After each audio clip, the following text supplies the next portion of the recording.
El padre, el primer hombre, la mitad de nuestra carga genética y el escultor que le da forma a gran parte de nuestras estructuras mentales.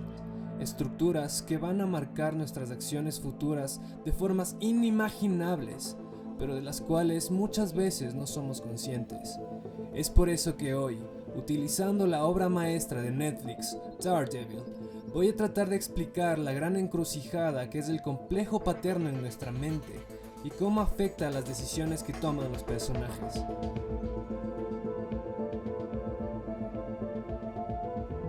Spoilers de las 3 temporadas adelante.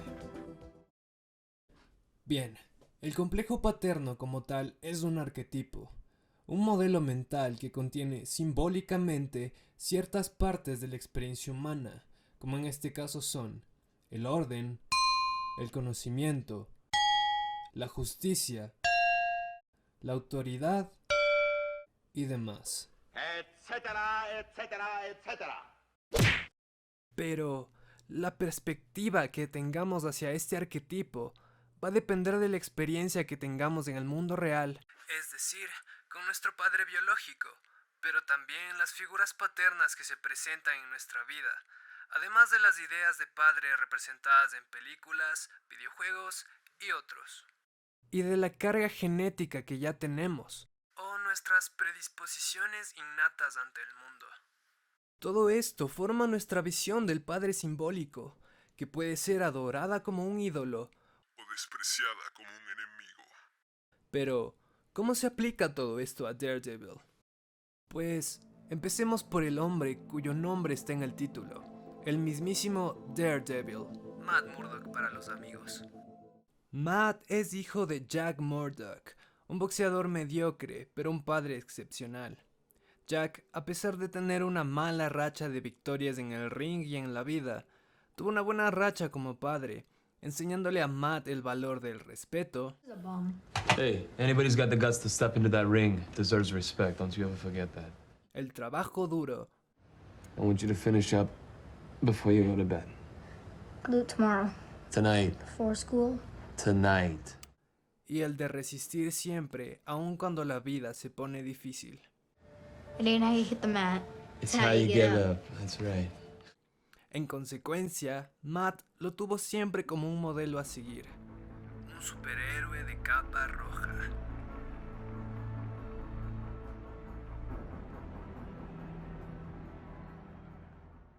Hasta ese momento, Matt tiene formada una imagen de padre muy pura, una imagen de valor, fuerza y compasión. Sin embargo, un día descubre que su padre ha muerto, y de repente, todo lo que conoce se viene abajo. A partir de entonces, la visión del padre incorruptible se va manchando poco a poco por el sentimiento de abandono repentino y la ira que esto conlleva, pues se queda solo en el mundo, un huérfano abandonado en las hostiles calles de Hell's Kitchen. Pero la historia no termina ahí, pues es llevado a un orfanato por la segunda figura paterna que moldea su arquetipo, el padre Paul Lantom. Lantom resulta ser un padre católico, ¿Coincidencia? ¡No lo creo! que además de haber llevado a Matt al orfanato donde creció, también le ofrece consejo de lo que está bien y lo que está mal, como esa vocecita en su cabeza que le ayuda a diferenciar lo justo y lo correcto, reforzando así las enseñanzas que dejó su padre biológico. Ahora tengo que aconsejarte como un padre. ¿Por qué? ¿Tú no quieres ser un niño de verdad? Ajá. Muy bien. Siéntate. El mundo está lleno de tentaciones. ¿Tentaciones? Sí, tentaciones. Escucha, a veces las cosas malas parecen buenas. Y aunque a veces las cosas buenas suelen parecer malas, otras veces las buenas se vuelven malas cuando esas malas parecen buenas. O viceversa. ¿Entendiste? No. Y también, Lantom le enseña a Matt una figura paterna muy relevante. Dios. La epítome de todas las figuras paternas simbólicas. Sin embargo, llega a su vida una figura paterna diferente y la última que moldeará el complejo paterno, Stick. Stick es un anciano ciego experto en artes marciales que le enseña a ser una máquina de matar, utilizando sus debilidades como sus mayores fortalezas, pero dejándole también unos kilos de traumas emocionales en el proceso. En suma, el complejo paterno de Matt tiene la fuerza de espíritu de Jack, la moralidad del padre Lantom, que a su vez es la de Dios, y también la forma maquiavélica de pensar y actuar de Stick. Pero su complejo está asociado también al sentimiento de abandono, que incluye ira y resentimiento, generado por Jack al morir, reforzado en gran medida por Stick, quien se presenta como alguien frío y ausente, e incluso por Dios, por no darle las respuestas a su sufrimiento.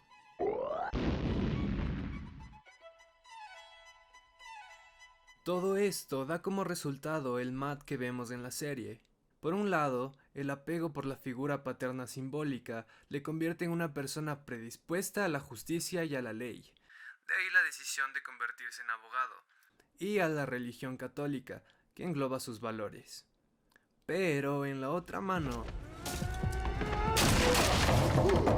está el resentimiento inconsciente contra esa misma figura, por lo que crea a Daredevil, el demonio que rompe las reglas cuando no le sirven y va desahogando esa ira que tiene dentro contra el mundo.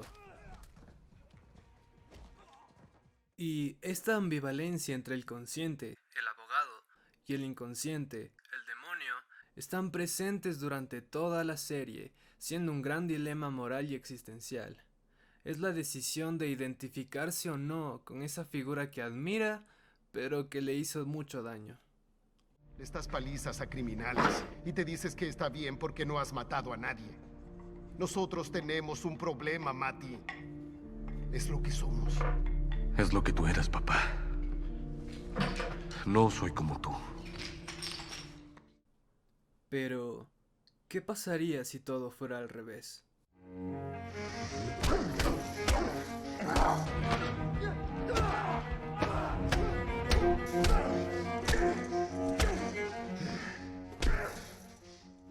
Es entonces cuando aparece Wilson Fisk, o Kingpin en el mundo criminal, el antagonista de la serie y la antítesis de Matt, o al menos eso es lo que parece. Kingpin, el gigante mafioso, cruel y manipulador, alguna vez también fue un niño. Y en esta serie tenemos la suerte de que se nos cuente la historia de lo que le llevó a ser ese monstruo y entender la psicología detrás de todo. Wilson es hijo de Bill Fisk, un candidato político corrupto y un padre terrible. Bill es un hombre consumido por todos los males, desde buscar siempre el camino fácil, como pagar a las mafias porque lo hagan popular. Got it covered. I took a loan. A loan? What'd the bank make you put up? Screw the bank. Rigoletto flow to me. Caer en vicios para anestesiar sus problemas. My dad let me take a sip from his glass before I could talk. Go on. Y hasta desquitar su ira y frustración con todas las personas más vulnerables, como adolescentes. Say something funny! Say something funny! Go ahead! Go ahead! Y hasta su propia familia. Not enough I get that shit out there? I gotta get it in my own house? In my own house? Bill! Shut up! Todas estas actitudes se las enseña al pequeño Wilson, que a pesar de ser un niño introvertido y dulce al principio, se va corrompiendo poco a poco con las lecciones brutales de su padre. It's people like this that want to keep you down. Keep you afraid. You have to show them that that can never happen. You gotta show them that you're a man. Kick him. Don't give me that look like your mother. You do what I tell you. Kick him. Kick him. Kick him again. Kick him. Keep kicking him! Kick him! Lecciones que, llegado el momento, Wilson utiliza para terminar con quien se las enseñó.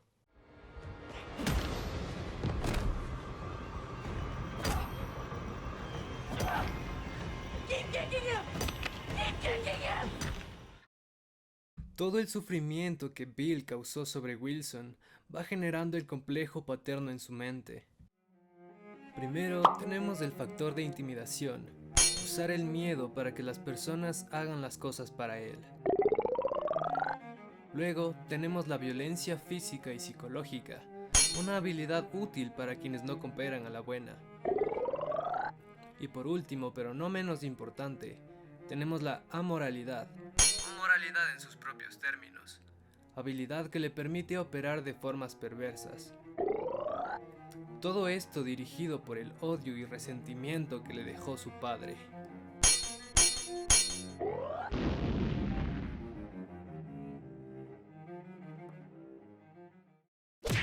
Con todo lo anterior obtenemos el Wilson adulto de la serie.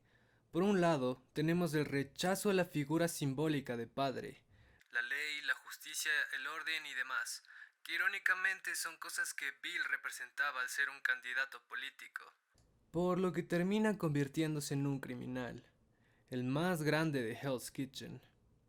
Pero por el otro lado, tenemos su forma de ver el mundo, ya que la justicia le ha fallado, él la va a tomar en sus propias manos, buscando un nuevo y mejor orden de la única forma que sabe, por la fuerza. En este sentido, tanto Wilson como Matt son similares en el hecho de que quieren hacer justicia por sus propios medios, pero la intención de fondo es diferente. Matt tiene un apego por la justicia y quiere defenderla, mientras que Wilson tiene un rechazo por la misma y quiere destruirla para crear una nueva. Pero donde se marca la diferencia entre Wilson y Matt es en que, durante toda la serie, pero especialmente en la tercera temporada, vemos a Matt aceptar su naturaleza buena pero también oscura, e ir perdonando poco a poco a esas figuras paternas que le fallaron. I think he was trying to tell me that for a long time. His last words were, "Forgive us." Mientras que Wilson se va hundiendo cada vez más en su propio fango, haciéndose más poderoso a expensas de todas las personas que va intimidando, pero con la racionalización de que está haciendo algo bueno, a diferencia de su padre. That's why I still wear these, to remind myself that I'm not cruel for the sake of cruelty, that I'm not my father, that I'm not a monster. Su complejo paterno. Pero los complejos no terminan ahí, pues esta serie está llena de personajes con daddy issues. Del lado de Matt tenemos a Elektra, el amor de su vida y enemiga mortal, que al igual que él fue criada por Stick. Y del lado de Wilson tenemos a Dex, un agente del FBI con problemas psicológicos, de los cuales Wilson se va a aprovechar. Bien, Elektra es la hija adoptiva del buen Stick. En realidad es más un arma letal entrenada para pelear en una guerra que una hija. Pero como Stick es un hombre sentimental, decide salvarla de los asesinos que la persiguen de la mejor forma que puede, dejándola con una familia adoptiva llena de lujos, pero abandonándola en el proceso. Esto es interesante, pues Elektra no quería nada de lujos ni cosas materiales, simplemente quería quedarse con su padre sin importar nada. Why can't I stay with you? Because we'll be hunted the rest of our lives. We can take them. Lo mismo sucede con los niños de padres ausentes, pero que tienen muchos lujos, en un intento de llenar los vacíos emocionales. Se sienten abandonados de todas formas. Evidentemente, Elektra crece con un gran resentimiento hacia su figura paterna, por abandonarla y utilizarla como una marioneta, llegando al punto de querer matarlo, y eventualmente consiguiéndolo. Entonces, Electra vive una máscara de niña rica en el consciente para ocultar y llenar sus ausencias. Mientras que en el inconsciente es esa asesina que su padre quería, pero con el fin de sacar la ira y el odio que él mismo le causó.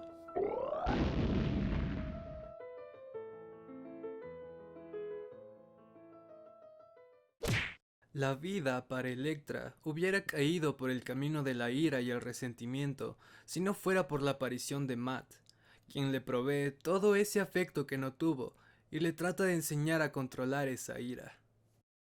Esta relación tóxica funciona como una catarsis mutua en la cual Matt le enseña irónicamente a controlar el demonio, siendo su voz de la razón en muchas ocasiones. Electra, you still have a choice. The woman I know is still in there. She. Mientras que a Electra le enseña a sacarlo, peleando,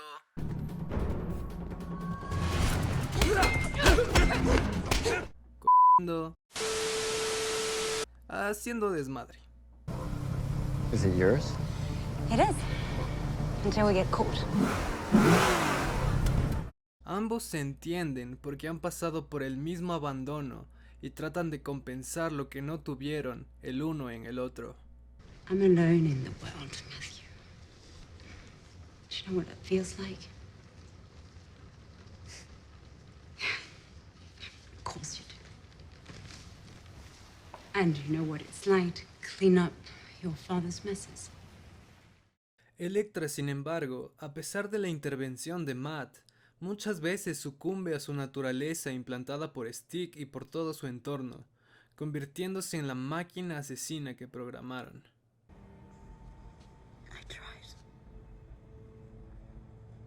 I tried to control this inside me. Maybe I don't have to anymore. Maybe this is my chance. To what? To be loved. Yes. Esto nos muestra el gran peso que tiene la figura paterna en su vida. Pero bueno. La historia de Dex es la respuesta a la pregunta: ¿y si Matt Murdock hubiera tenido peores figuras paternas? Porque, en esencia, ambas historias tienen patrones similares, pero recorrieron caminos diferentes. Resulta que Dex queda huérfano a muy corta edad y, al igual que Matt, desarrolla un resentimiento y odio contra sus padres por abandonarlo. I want to kill you for dying, for leaving me. Y es enviado a un orfanato donde no hace amistades con nadie y se nota que tiene mucha ira dentro. Sin embargo, esta ira es de cierta forma aplacada en el béisbol. Tanto el béisbol para Dex como las artes marciales para Matt y Electra funcionan como una terapia ocupacional que les ayuda a lidiar con esa ira que tienen dentro. En el orfanato, Dex conoce al entrenador Bradley, quien intenta funcionar como una figura paterna al darle consejo y buenos tratos. Algo así como un padre Lantom en el caso de Matt. La primera figura de Dex, sin embargo, sería su padre biológico, que a pesar de que no sabemos mucho de él, Dex cree recordar que se enojaba mucho, y es probable que haya sido el causante de algunos de sus problemas psicológicos, o al menos que se lo haya transmitido en sus genes. Bradley lo trata como a un hijo, pero las tendencias violentas y explosivas de Dex lo llevan a matarlo, simplemente por no dejarlo jugar más tiempo.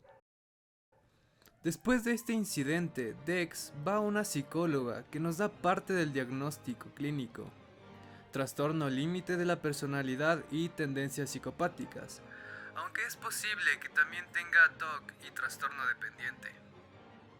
También le da a Dex eso que tanto necesitaba: orden y estructura, además de decirle que debe encontrar un norte para no perderse en el laberinto de su cabeza.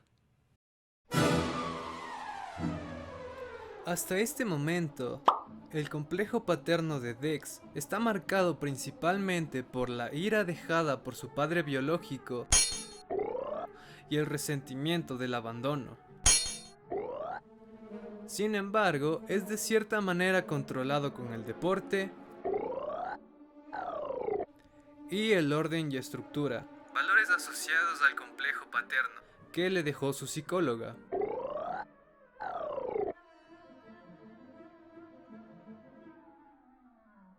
Es así como ya de adulto podemos ver a Dex buscando toda clase de nortes, anclándose a distintas personas para no sentirse perdido. I saw the way you were with other people, patient, compassionate, and I really need that right now. My life is out of control. I have no family. I'm about to lose my job. Please. Aunque cometiendo algunos errores en el proceso, como stalkear a una chica por años, logra mantenerse estable, pero cuando parece que va a poder tener una vida normal y feliz, llega Wilson Fisk a destruirlo todo. Fisk, siendo el manipulador que es, descubre la forma de usar la agresividad y la fragilidad de la mente de Dex para su beneficio, rompiendo los pilares de su vida y colándose él como el único pilar que lo sostiene, para que así se vuelva dependiente y haga lo que quiera. Una técnica muy común también en las relaciones abusivas. Without shame. That's what I want for you. Someone to accept you without shame. I do. I've sent you a gift, an opportunity to become your true self. And if you accept this, unlike everyone in your life, I will never abandon you. The decision is yours. Además, Fisk hace que explote la ira que tiene dentro, representada con el ruido de las moscas.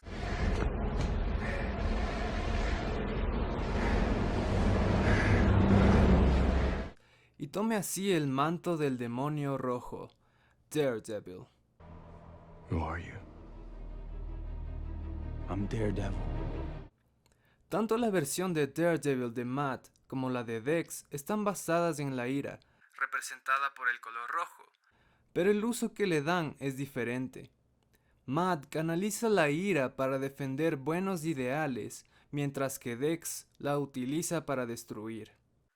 Elektra también utiliza el color rojo en su traje. Ahora,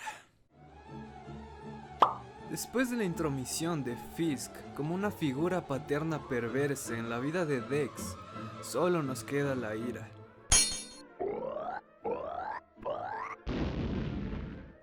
Y todo lo demás se queda en el olvido.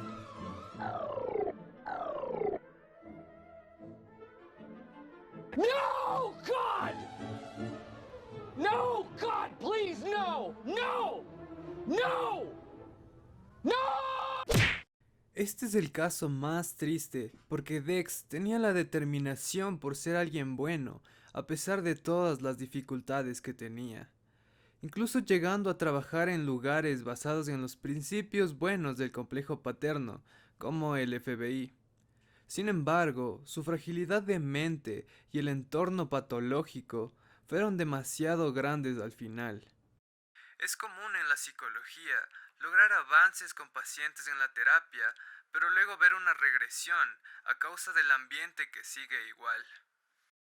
Bien, como hemos podido ver hasta ahora, todas las personas que analizamos tienen algo en común: la ira. La ira causada por sus figuras paternas, cada uno a su manera, pero todos sufriendo del mismo mal. Y es este sufrimiento el que les lleva a realizar toda clase de brutalidades, independientemente si son por un bien mayor o no. Ya para cerrar, hablaré rápidamente de Karen Page, la consecuencia de la negligencia, y Foggy Nelson, el resultado de un complejo sano. Karen Page, la investigadora estrella con un pasado oscuro. Karen al principio de la serie parece una persona responsable, independiente y hábil socialmente, que respeta la ley y la estructura, lo que da a pensar que tuvo una figura paterna positiva, ¿verdad? Mal, nada más alejado de la realidad. Pues Karen tuvo un padre completamente incompetente, básicamente un niño inmaduro en cuerpo de hombre, lo que en psicología se conoce como complejo de Peter Pan. Por lo que Karen tuvo que convertirse en todo aquello que su padre no era, pagando las cuentas, manteniendo a su familia, tomando decisiones y demás. Toda esta negligencia emocional causa dos cosas. Un concepto de afecto muy tergiversado, donde ella piensa que no merece algo mejor, como cuando su hermano se preocupa por ella, le es imposible aceptarlo, pues no entra en su concepto tóxico de lo que es el afecto. Y una búsqueda de alguien, quien sea, que pueda suplantar lo que su padre no le dio. Como su novio traficante que cumple varios propósitos. Estabilidad económica, que su padre no podía. Aceptación de su personalidad, lo que su padre nunca hizo. Y un escape de la gris realidad. En las drogas, fiestas y cuchi cuchi.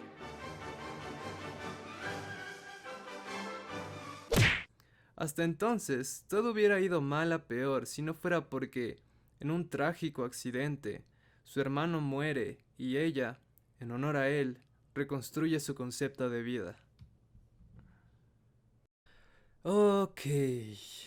Después de hablar de tantas desgracias, hace falta terminar optimista con un ejemplo de lo que debería pasar cuando tenemos un complejo paterno y en general una psique estable, representado por Foggy Nelson.